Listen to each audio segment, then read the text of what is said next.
Well, no, yeah, as I said the other night, you've got to get results for sure. And again tonight, I thought if you look at the game, early in the game, we were just textbook in our game.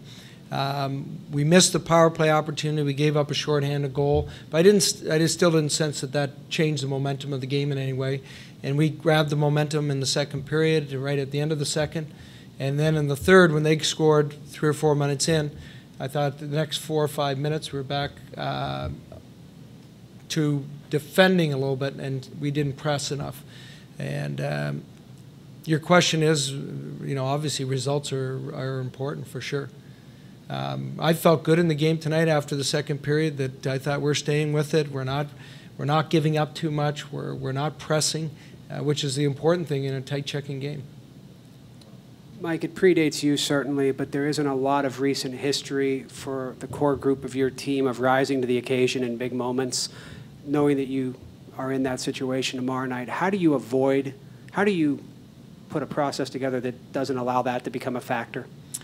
Yeah, and again, I'm only slightly familiar with things that have happened in the past, but I look at the two games, the last two games in particular. Those are big games, as we've talked about, big moments. How did our players rise up to the occasion? We didn't get the results, but I look at the games and we played, you could say 4 to 6 really good periods, and we're not coming. We just didn't score tonight on our opportunities. We had some great opportunities there to score, and we just didn't score on our opportunities. We should be scoring more than we are right now.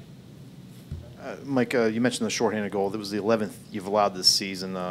Is there a common theme as to why that's been a problem throughout the whole season? Well, I think anytime you use 4 forwards on the power play, there is a potential for that to happen. That was, if you look at the play, it's a set play which we know that they would use. The bank pass to the corner, they throw it up the center of the ice. We had our 2D, or Gino and Marty starting to come back, and Gino went for the puck, and then it hopped over, and they get the breakaway on it. So anytime you're playing 4 forwards, you have to be conscious of coming back and conscious of making sure you do get back to defend off those shorthanded opportunities. From a strategy standpoint, I know you're short on D, but I think 30-some seconds for Craig Adams. What's the reasoning behind having a guy in the lineup and playing that little? Well, we had 13 forwards. No team really ever dresses 13 forwards. And so if you're going to dress, sometimes teams will dress 7 defensemen for a game, but nobody ever dresses 13 forwards. But that's our situation that we're in. And so I felt 4 lines were rolling and they were fine. I talked to Craig about it. If we had a penalty kill, he's got to stay ready for him.